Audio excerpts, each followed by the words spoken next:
하나님의 말씀을 보겠습니다. 하나님의 말씀 베드로후서입니다. 베드로후서 1장 3절에서 7절까지 말씀입니다. 신약 성경 384쪽 전후로 있습니다. 베드로후서 1장 3절에서 7절까지 말씀을 함께 한 목소리로 하나님의 말씀을 봉독하겠습니다. 그의 신기한 능력으로 생명과 경건에 속한 모든 것을 우리에게 주셨으니 이는 자기의 영광과 덕으로서 우리를 부르신 이를 알므로 말미암음이라. 이로써 그 보배롭고 지극히 큰 약속을 우리에게 주사 이 약속으로 말미암아 너희가 정욕 때문에 세상에서 썩어질 것을 피하여 신성한 성품에 참여하는 자가 되게 하려 하셨느니라. 그러므로 너희가 더욱 힘써 너희 믿음의 덕의 지식을, 지식의 절제를, 절제의 인내를, 인내의 경건의 형제 우애를, 형제 우애의 사랑을 더하라. 아멘. 우리 함께 한 입술로 봉독한 말씀을 중심으로 하나님의 성품을 닮아가는 자라는 제목으로 주의 말씀을 전하겠습니다. 사람들은 저 사람이 어떠한가 유심히 살펴봅니다. 겉으로 드러난 말과 행동을 유심히 살펴봅니다. 또한 드러나지 않는 것 중에서 유심히 보는 것이 있어요. 무엇일까요? 네, 그 사람의 사람 됨됨입니다. 이것을 가리켜서 그 사람의 인격이라고 말할 수가 있어요. 또 사람이 갖고 있는 성품이라고 말할 수가 있습니다. 우리 인생에서 물질도 중요합니다. 건강도 중요해요. 우리의 인생에서 참 중요한 것이 많아요. 우리 인생에서 가장 중요한 것이 무엇일까요? 그것은 다른 것이 아니에요. 우리 인생에서 성품의 고결함이 가장 중요합니다. 세상을 움직이는 것은 무엇일까요? 사람은 경제라고 얘기해요. 또한 경제를 움직이는 정치라고도 얘기합니다. 권력이라고도 얘기해요. 그러나 무엇보다 세상을 움직이는 가장 강력한 힘은 다른 것이 아니에요. 그 사람이 갖고 있는 인격, 그 사람이 갖고 있는 성품에 의해서 모든 인생이 좌우되어지고 모든 세상이 좌우되어집니다. 그만큼 우리 인생에서 성품이 그렇게 중요하다는 것이에요. 우리 인생이 행복, 불행의 여부가 어디에 달려있느냐? 그 사람이 행복한 마음을 가지고 행복한 성품을 가지고 사는 여부에 따라 달라질 수 있어요. 황금알을 낳는 거위. 사람들은 내가 과연 황금알을 낳는 거위가 될 수 있는가? 라고 여길 수 있는데요. 네, 황금알을 낳을 수 있어요. 우리는 보잘것없는 사람일지라도 우리의 속마음, 속사람을 통해서 황금알을 낳아서 많은 사람들에게 선한 영향력을 끼칠 수가 있습니다. 사람의 속사람, 드러나지 않는 이 내적인 특징을 세 가지로 표현합니다. 하나는 기질이라고 얘기하고요. 두 번째는 성격이라고 얘기하고요. 세 번째는 성품이라고 얘기합니다. 똑같은 표현일까요? 그냥 표현만 다른 똑같은 뉘앙스일까요? 그렇지 않아요. 이 기질은 부모로부터 물려받은 선천적인 내적인 특징을 가리킵니다. 또한 이 기질이 밖으로 행동으로 드러나는 행동을 성격이라고 얘기해요. 또 속마음, 얼마든지 성격도 좋은 성품으로 다듬어질 수 있습니다. 다듬어진 이 내적인 특징을 성품이라고도 말할 수가 있어요. 참 사람은 쉽게 내적인 기질이 바뀌지 않아요. 요즘 많은 사람들이 MBTI라고 해서 성격 기질, 어떤 행동 테스트를 합니다. 그래서 저 사람은 어떤 기질이야, 어떤 성향의 사람이야 라는 것을 서로 따져봐요. 너는 MBTI가 무엇이냐라고 물어봐요. 나이 드신 어른들은 좀 생소하겠지만 젊은 사람들은 거의 일반화되어 있는 특징입니다. 저 사람이 나랑 맞는가 안 맞는가를 따져보는 것이에요. 이 MBTI도 내적인 성향인가 외적인 성향인가, 그 사람이 감정적인 판단을 갖고 있는가 아니면 어떤 이성적인 판단을 하고 있는가, 이런 행동 유형, 성격 유형을 한번 더 세밀히 스스로 한번 판단하는 것입니다. 저는 선천적인 기질이, 부모로부터 받은 기질이 외향적 기질은 아니에요. 내향적 기질입니다. 또 좀 감정적인 것보다는 좀 어떤 이성적인, 사고적인, 논리적인 것을 좋아합니다. 또 성격적으로도 드러나는 행동 속에서 좋은 성격도 있어요. 남들에게 호감을 주고 매력을 주는 성격도 있어요.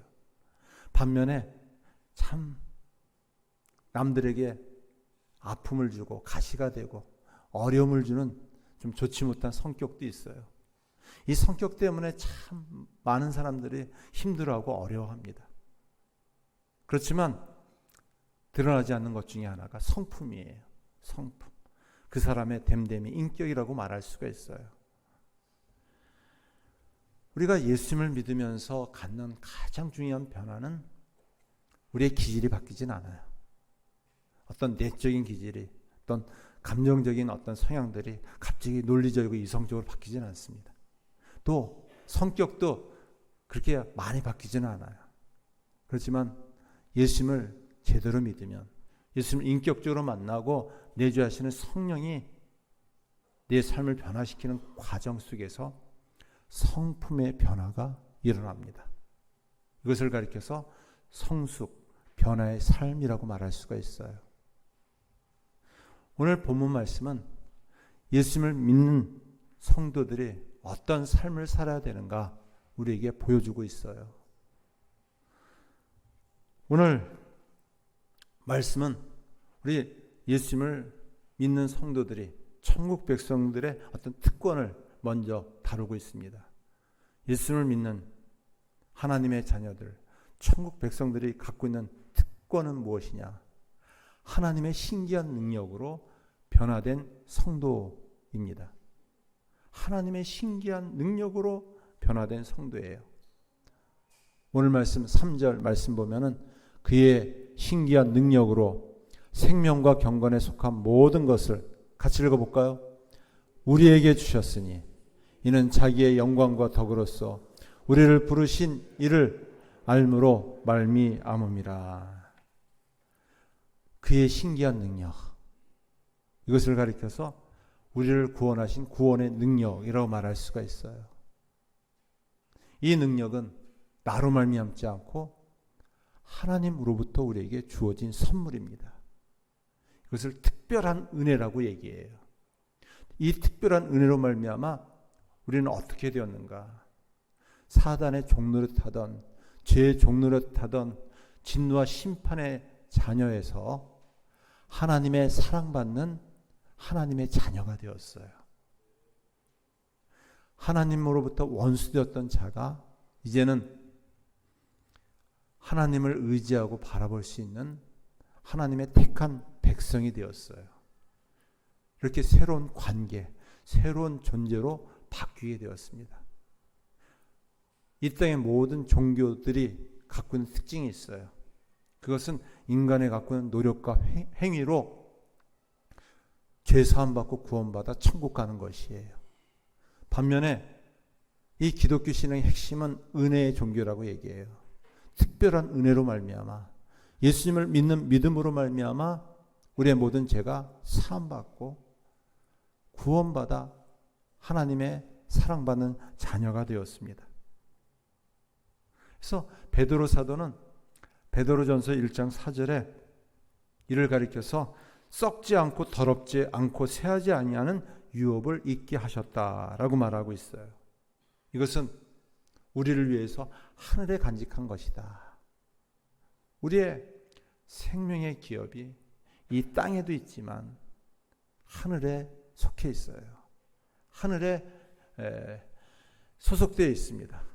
그래서 우리는 이 땅의 삶을 살아가지만 대한민국 국민으로서 또 대구 시민으로서 살아가지만 우리는 하나님의 자녀로서 천국 백성의 시민으로서 살고 있습니다.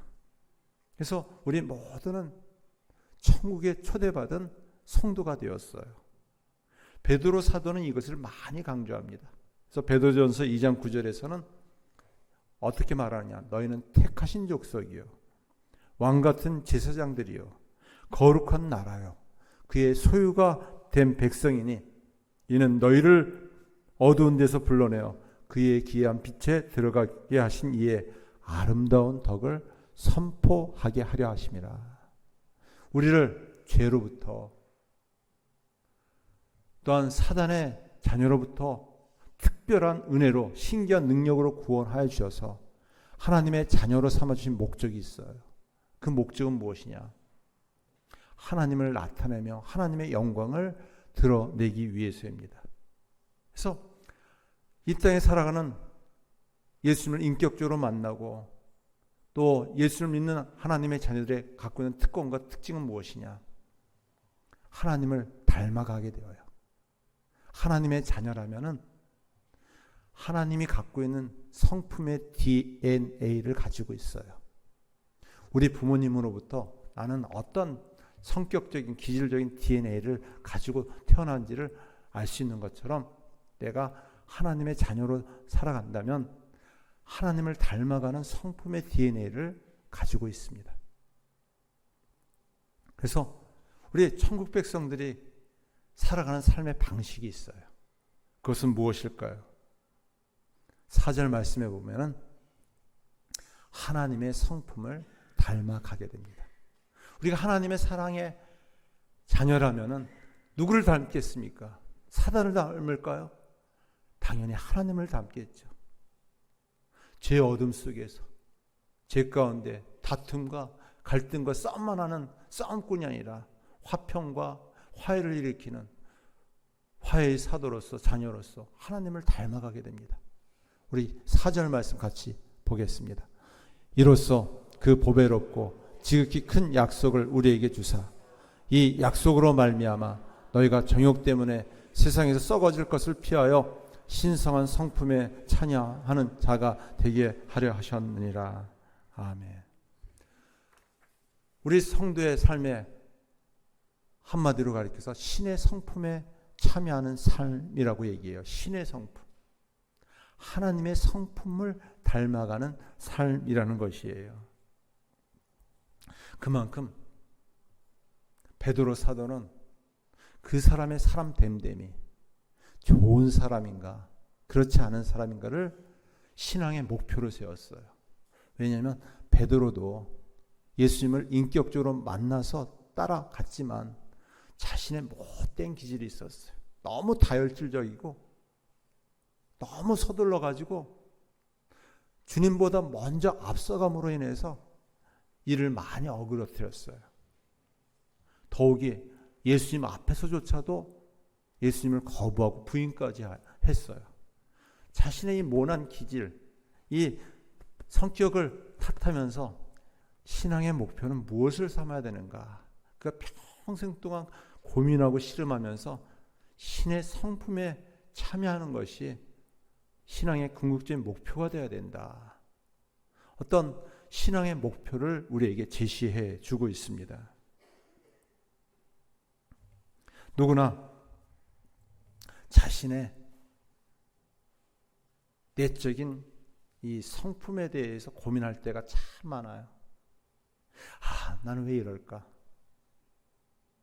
버럭 화내는 모습 속에서, 너무 성급하게 행동하는 모습 속에서, 너무 쉽게 또 사람들에게 실망과 실수를 하는 모습 속에서 자신을 자책하며 또 괴로워할 때도 있습니다.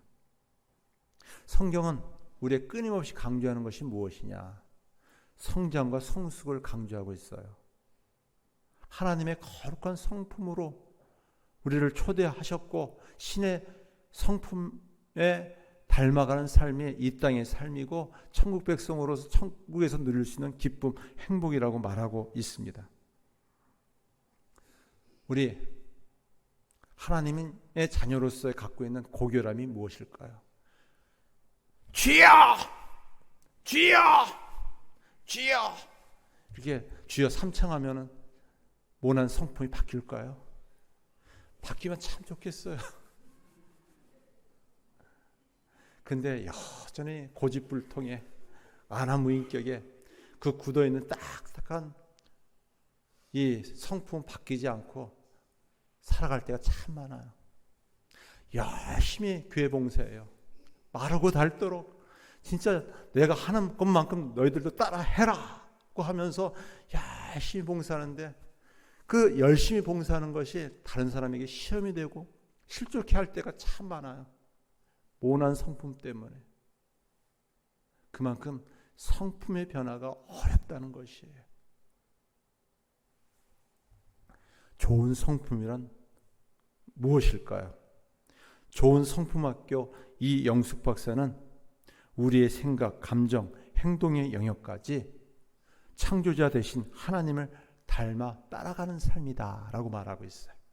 이것이 사전적 정의예요. 하나님은 거룩한 성품의 소유자이기 때문에 창조주 하나님을 믿고 따라간다면 그 성품을 닮아갈 수밖에 없습니다.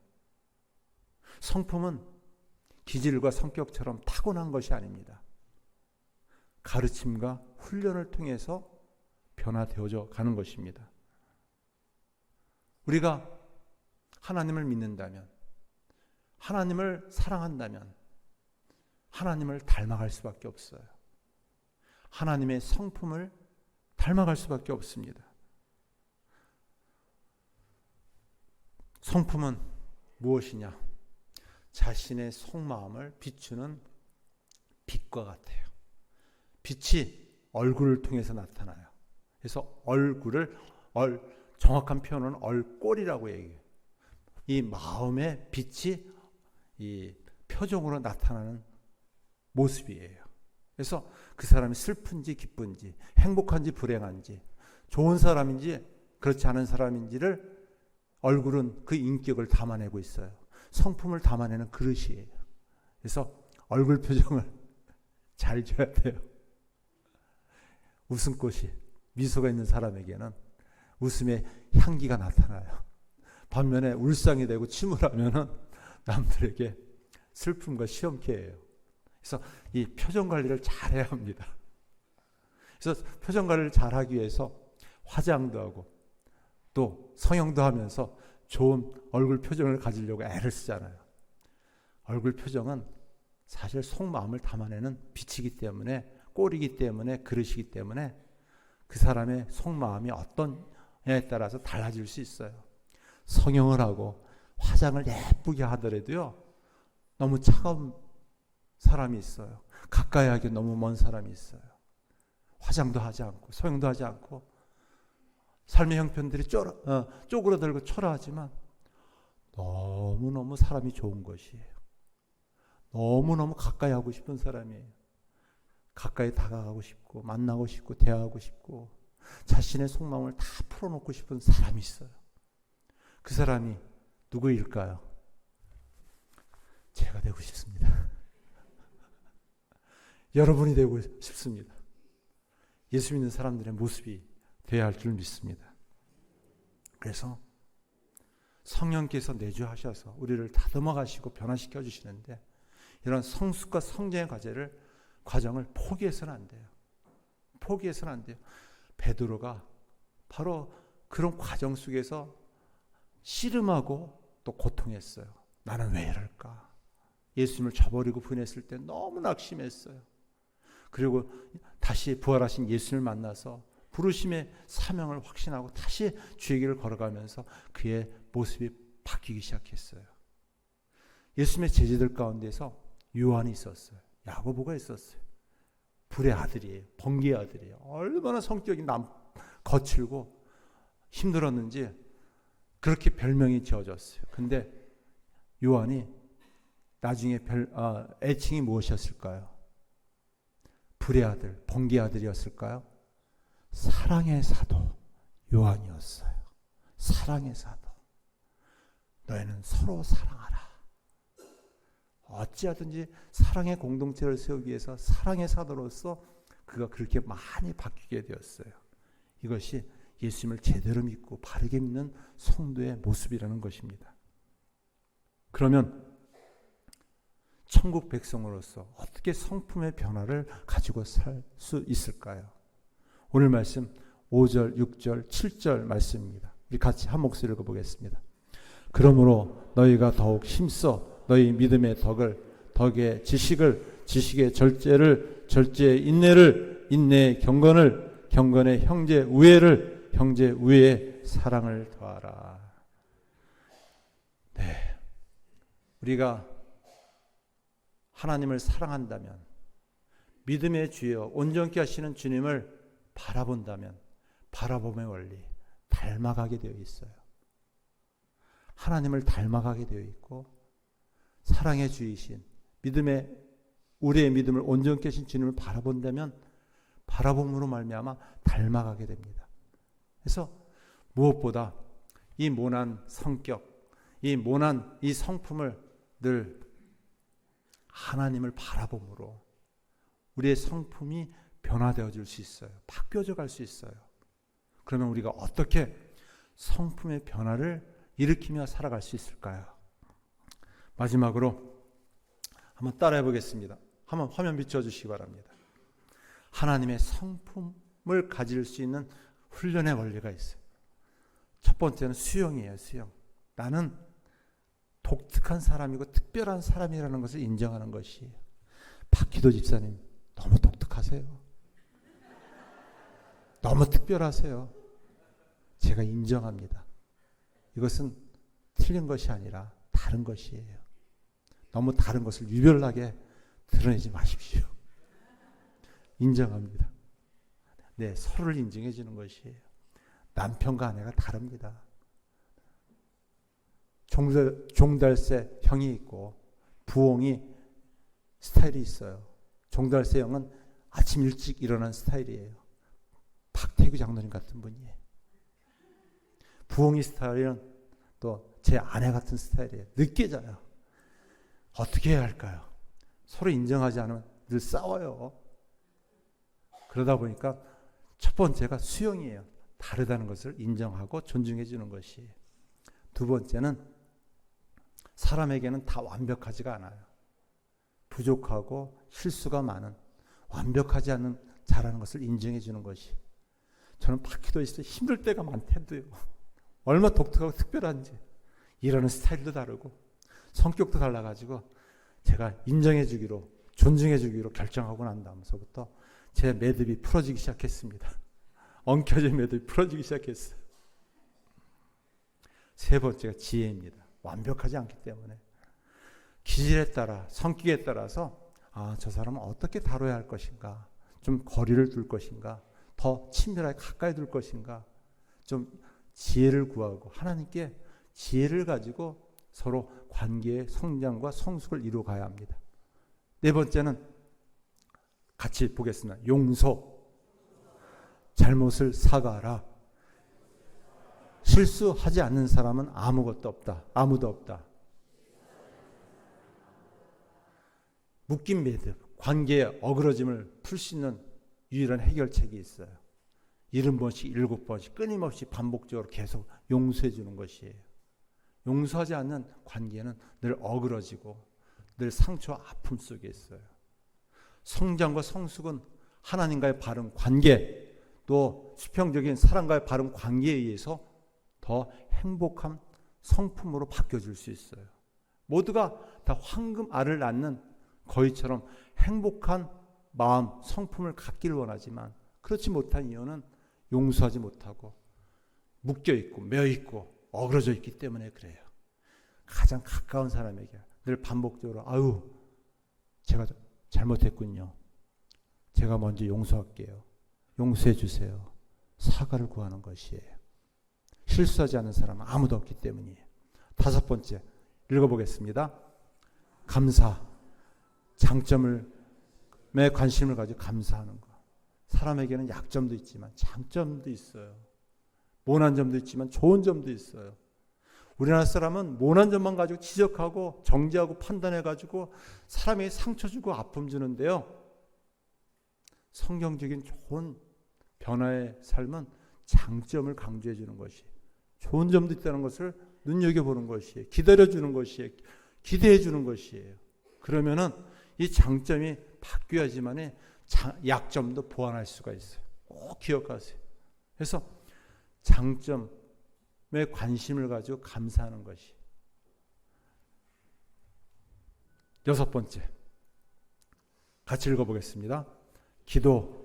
자신의 약점을 극복할 수 있도록 기도하라. 약점은 보완해야 돼요. 보완해야 되는데도요, 그러기 위해서는 무엇보다 기도가 필요합니다. 내 힘으로 안 되기 때문에 기도하는 것이에요. 주여 은혜를 주세요. 누구나 다 완벽하지 않은 부족한 사람들이 예수 믿고 하나님의 성품을 닮아가고 있기 때문에 일을 하면서도 시험을 대고 걸림이 되고 가정에서 일터에서 교회에서 어려움을 줄 때가 참 많아요. 선한 영향력보다는 걸림이 될 때가 참 많아요. 가장 큰 걸림돌이 바로 이남순 목사예요. 말 한마디 행동 하나 때문에 서운해하기도 하고 섭섭하기도 하고. 제가 먼저 사과드릴게요. 그리고 약점을 잘 보완할 수 있도록 기도하는 것이. 마지막 일곱 번째, 같이 읽어보겠습니다. 하나님께서 성숙혀 줄 것을 기대하라. 네, 소망을 가져야 돼요. 기다려줘야 돼요. 기대해야 돼요. 우리는 소망의 하나님, 소망의 종교가 기독교예요. 절망만이 가득하다면, 우리는 희망이 없다면 죽은 시체에 불과해요. 천국 소망 가지고, 믿음, 소망, 사랑 가지고 살아가고 있어요. 우리는 아직도 모나고 완벽하지 않고 실수가 많지만 하나님께서, 성령께서 우리를 다듬어 주시고 우리를 성장시켜 주시고 성숙시켜 줄 것을 기대하면서 좀 참고 인내하고 또 바라보는 것이에요. 말씀을 맺습니다. 오늘 우리가 그토록 기다리고 기도하였던 일꾼을 선출하게 되어요. 우리는 다 부족한 일꾼들이에요. 얼마나 우리가 자격이 많은지. 그렇지 않아요. 죄인이고 쓴마음과 쓴뿌리로 많은 사람들에게 늘 어려움을 줄 때가 참 많지만 우리를 일꾼 삼아 주셨어요. 좀 더 성숙한 일꾼들이 주의 위에 세워지기를 간절히 바랍니다. 하나님의 마음을 가지고 하나님의 성품을 가지고 좋은 일꾼이 되어질 수 있다면, 좋은 성도가 되어질 수 있다면 이 지역사회, 우리 이 세대 속에서 빛의 사명 또 소금의 사명을 감당케 하여 줄 줄 믿습니다. 그런 은혜가 우리로부터, 나로부터 새롭게 시작되어지기를 간절히 축원합니다. 기도하겠습니다. 하나님.